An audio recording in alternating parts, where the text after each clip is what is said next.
Remember that Z1 is 5 plus 5 root 3, can be rewritten in r cis theta form as 10 cis pi over 6. And Z2, which is 5 plus, which is root 3 plus I, can be written as 2 cis pi over 6. And last time we saw that Z1, Z2 can be written as 10 cis pi over, that was pi over 3.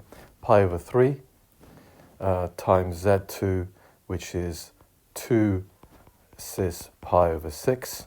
And we multiply the magnitudes, so we get 20, and we add the angles, cis pi over 2.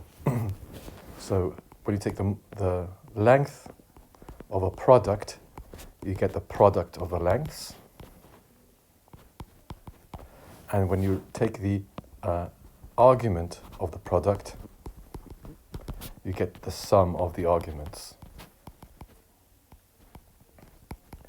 In other words, when you multiply two complex numbers together, you multiply the lengths and you add the angles. So what happens when you divide two complex numbers? Of course, you can do it in a plus bi form. If you do it in modulus and argument form, it's much easier, because what you do is that you divide the lengths and you subtract the arguments.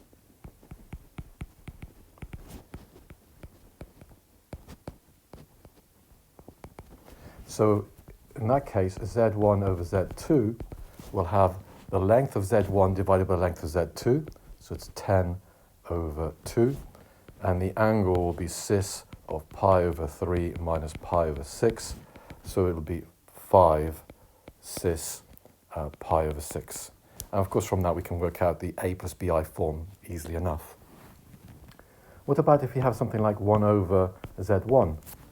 That is going to be, well, if we take the length of it, it's going to be the length of 1 over the length of Z1, which is 1 over the length of Z1.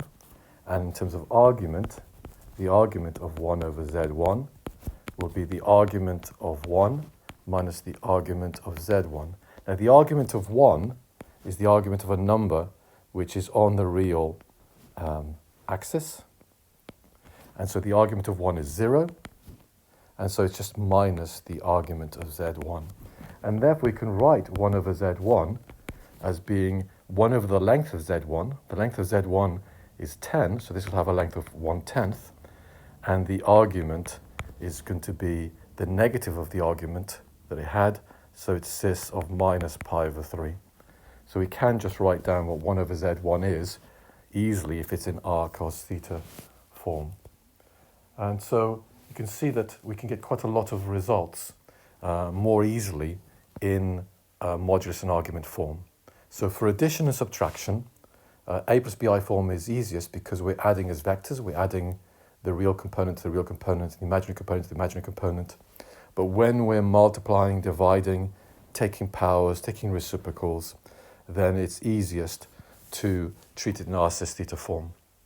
So for example, the square root of Z1, if you think about what Z1 squared will be, it'll have the length of Z1 squared, and the argument of Z squared will be twice the argument of Z.